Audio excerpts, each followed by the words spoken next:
Hello everyone, welcome to the Concept Booster series that is brought to you by Ipmat by LPT. Guys, as you all know, we are running these Concept Booster sessions where we pick up concept from across the subjects and we explain you, make you understand how these concepts are supposed to be used and what you should be absolutely knowing when it comes down to your VARC preparation for Ipmat 26. Similarly, what we are going to do today is we are going to pick up next concept. We have already covered 7 important rules for the correct noun usage. We also did it for the pronoun usage. Today, I am picking up the area of adjectives, which is again very crucial when it has come down to the parts of speech understanding in terms of how do you look at these questions. So let us not waste any more time and let us get started as to what are the 7 most important rules when it comes down to adjective usage. I hope guys you understand what adjectives is. If you do not have a background knowledge as to what nouns are, what pronouns are, what adjectives are, make it sure that you follow the playlist and you first make it clear that you understand the concept of adjectives by itself. Now what I'm going to discuss today is that I'm going to pick up 7 most important rules which deals with the correct usage of adjectives. Let's go with the first one. Now this is again a kind of concept that is frequently misused by people in everyday English language as well, plus in respect to your competitive exam questions as well. So the first rule says avoid the use of double comparative adjectives. Now this is a very important rule guys and it often gets checked across the examination. So let us understand what it means. It says a double comparative occurs when two comparative forms are used together incorrectly in a sentence. This is considered grammatically wrong in standard English usage. So understand you should at all costs be avoiding double comparatives. Now what are these double comparative? Let's have a look at the example. It says it says more better. So now understand more as a word is also comparative, and similarly when you say better as a word, that is also comparative. So when you club these two comparatives, this becomes double comparative. So instead of saying more better, you should not be using it. Either you say more good or you say better, but you would not be saying more better. Similarly, you cannot say more faster. Either you say more fast or you say faster, but it is wrong to say more faster because this is also comparative and this is also comparative. Similarly, more wiser.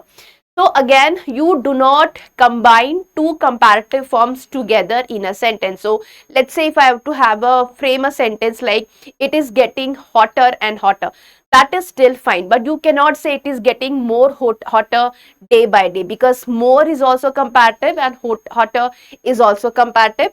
So make sure more better, more faster, more wiser. This is not to be used with respect to your grammar usage of correct adjectives. So just make it sure that you understand this rule very clearly. Double comparative has to be avoided. So you can in a better way say more fast or you can say faster, but more faster is incorrect. Similarly, you talk about double superlatives as well. So the way we look at double comparative statements, similarly we have a look at double superlative statement. It says avoid the use of double superlative adjectives. So you understood comparative. Similarly, double superlative has to be avoided. So it says a double superlative occurs when two superlative forms are used together in a sentence. They show the highest degree of an adjective. I'm sure if you have done some homework with respect to adjectives per se, you understand there are 3 degrees. So you have positive degree, you have comparative degree, and you have superlative degree. So when you say most tallest, again, most is the highest degree, tallest is also highest degree. So you have made use of double superlative here, which is treated as incorrect in English language. Now again, a very frequently misused word, there are some people who say bestest. Best by itself is the highest level of quality existing. So you can say best, but you cannot say bestest. This is again incorrect version.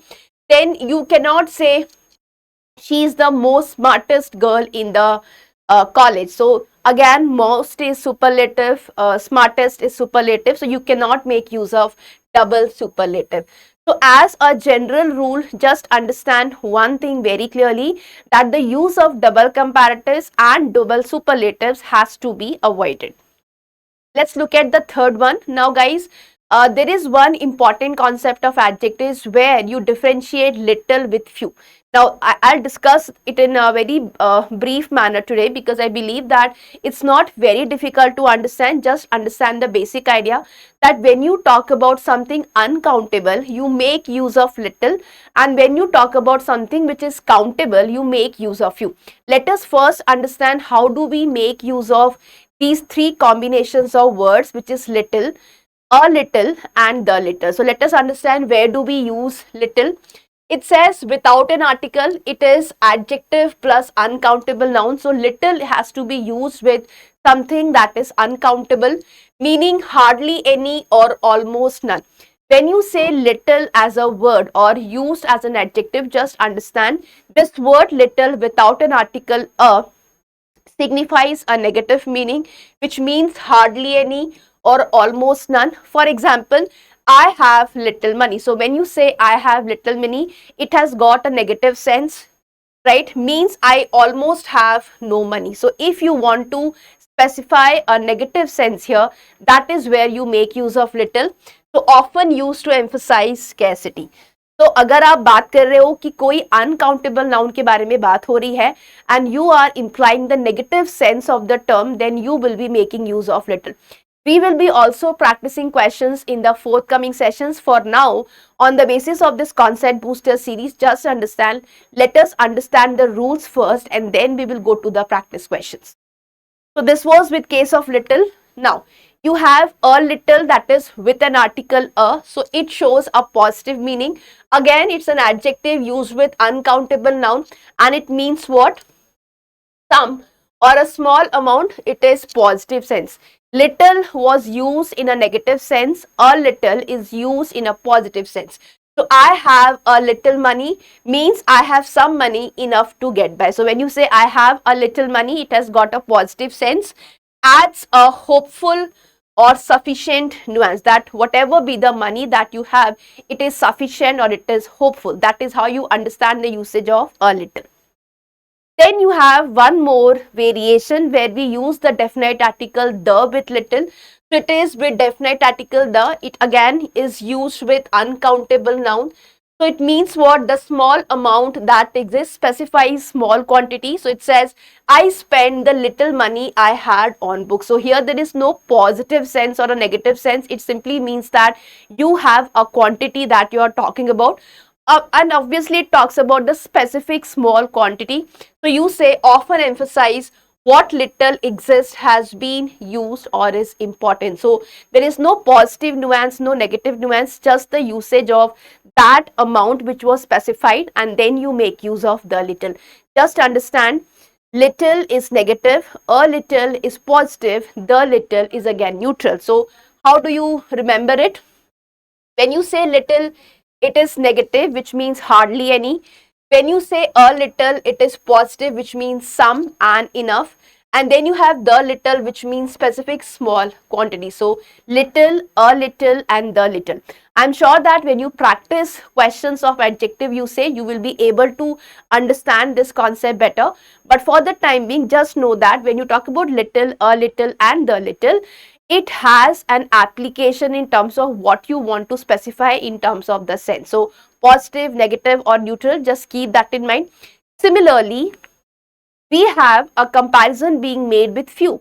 So I told you that little is to be used when you talk about uncountable nouns, whereas when you talk about few, a few and the few, these three are to be used with respect to something that is countable. So you use adjective plus plural countable noun, which has a meaning which is hardly any in a negative sense. Same goes with little as well. So little was negative. Similarly, when you say few, that is again negative. So few students attended the lecture. Almost no students attended lecture. Emphasizes what? It emphasizes scarcity. So again, understand, when you make use of few with a countable noun, plural countable noun, it indicates a negative sense the same way little indicates a negative sense. Now, highlights insufficiency or lack. Because it highlights insufficiency or lack, that is why the nuance or the text that is used here is signified as a negative sense. Then you have a few with an article that is being used here, that is a. Now this similar to a little, it has a positive meaning. So plural countable noun, some or a small number, positive sense. A few students attended the lecture, which means some students attended enough to be noticed. So when you want to imply a positive idea, that is when you make use of a few, and then adds a hopeful or sufficient nuance, unlike few. So few was negative, used with countable nouns. A few is positive, used with countable nouns. And then of course you have one more counterpart. So the way we use little, a little and the little, similarly we have few, a few and the few. So it says the few with definite article the, adjective plus plural countable noun. It means what? The small number that exists, which is a specific small group. So you say the few students who attended the lecture asked questions. So you are implying an idea, whatever be the number that was existent, without any positive or negative text. Often emphasizes importance or distinctiveness of the small group. So when you want to specify the small group, you simply say the few. All right. So just understand few, a few and the few. Just remember this thing. Again, few is negative, almost none. A few is positive, which is some and enough, and the few, which is specific small group. So the difference between few and little has to be understood with respect to uncountable and countable. So if you are referring to a noun which is countable, you make use of few, a few and the few. And if you are referring to a noun which is uncountable, you make use of little, a little and the little. Next one, that's again very important rule. This is not very frequently asked in examination, but I have seen instances जहाँ पे इस type के questions थोड़े से popular हो रहे हैं. Now this is with respect to the standard order of adjectives. Remember, as far as the noun is concerned, you can make use of multiple adjectives here, but what is the order that needs to be followed? So you cannot place an adjective just the way you like. It has to follow a structure, it has to follow a pattern. Let us understand what that pattern is. So the conventional sequence is you start with opinion, followed by size, age, shape, color, origin, material, purpose and the noun. So noun comes here, and depending what are the adjectives you have, whether you have it of opinion, size, age, shape, color or origin, that is how you are supposed to put it before the noun. So opinion in the sense of beautiful, terrible, lovely. Size in the sense of big, tiny, huge. Age in the sense of old, new, ancient. Then shape, which is round, square, long. Color, red, blue, green. So these are the specifications of the kind of adjectives that can be used with a particular noun. Once you understand what these adjectives basically are, you have to follow the sequence. So depending what adjectives you have got, you have to follow a pattern of opinion, size, age, shape, color, origin, material and purpose, and then finally you add noun. Let us understand it with an example. So you say a beautiful, large, old, round, red French wooden dining table. Okay, so this is the following of that structure. Similarly, a lovely, small, new, square, green Indian silk scarf. So again, it follows the order that we discussed here. Wrong order, a red, beautiful, round table. This again sounds unnatural. Sometimes you can answer these questions on the basis of your hunch as well, because sometimes when you place multiple adjectives before a noun, it sounds quite unnatural. So if it sounds unnatural, chances are that you are putting these adjectives in an incorrect order. So follow the rule. So if you look at the previous one, you can use a mnemonic. You can keep the first letter alive and just put it through ki what is the sequence of adjectives that we follow, starting with opinion, last coming down to purpose, and then you arrange your adjectives.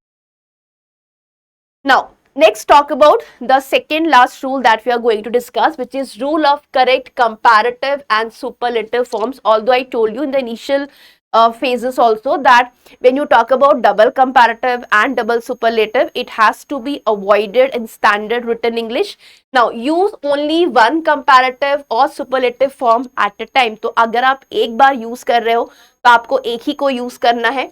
She is taller than her brother. You cannot say she is more taller, because again it uses double comparative form. Similarly, superlatives, three or more thing. He is the tallest in the class. So because you are referring to three or more than three ideas, you say he is the most tallest. Now again, most and tallest signifies the use of double superlative. So again, this will be prohibited in terms of how do you make use of adjectives. And then we come with the last rule of adjectives. Again, not very important, but the point is, when you do have grammar questions in Ipmat, the chances are that there would be two or three overlapping concepts that would be used in a particular question. So depending what question you are aiming at and which one you are trying to solve, you have to pay attention that in case there is a question like that, how do you deal with it?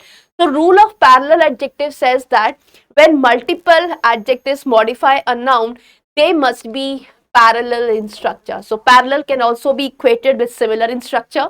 So she is intelligent. Intelligent is an adjective. Diligent is an adjective, and ambitious, this is also an adjective. On the other hand, if you want to look at the incorrect version, you say this incorrect parallel structure, she is intelligent. Intelligent is fine because that is the usage of adjective here. Ambitious is fine, but if you look at this one, it says working hard. So you have used here adjective with participle phrase, which breaches the rule of parallel adjectives. So instead of saying working hard, you simply use the adjective that is called diligent, and you will be able to rectify the error. Right, so these were the 7 rules, guys, with respect to the correct usage of adjectives. When you watch this video, please pause it wherever you feel like you need to understand better, or maybe you are not totally able to get the concept. Revisit it as many times as you like, but just make sure the rules that we have discussed in these 7 slides are clear to you in terms of understanding the concepts of correct usage of adjectives. We will keep coming with the more concept booster sessions where we pick up these things, and most likely for your next video we would be dealing with the 7 most important rules with respect to verbs. So we will be doing it for verbs, adverbs, prepositions, conjunctions. Interjection is not a point at all, so we won't be going there. We have already done with 7 important rules for nouns and pronouns. So if you are somebody who is watching this channel for the very first time, and if you want to brush up your fundamentals and your basics, please go to the playlist and figure out these concepts that has been explained to you. And I'm sure you will be able to understand that these concepts has to be understood in the right frame, so that when you solve the questions, you know how do you apply these concepts to the practical question. So that's all from my side. Keep working harder, keep working smarter, and I think you will be better prepared for your exam, that is Ipmat 2026. Thank you and have a good day.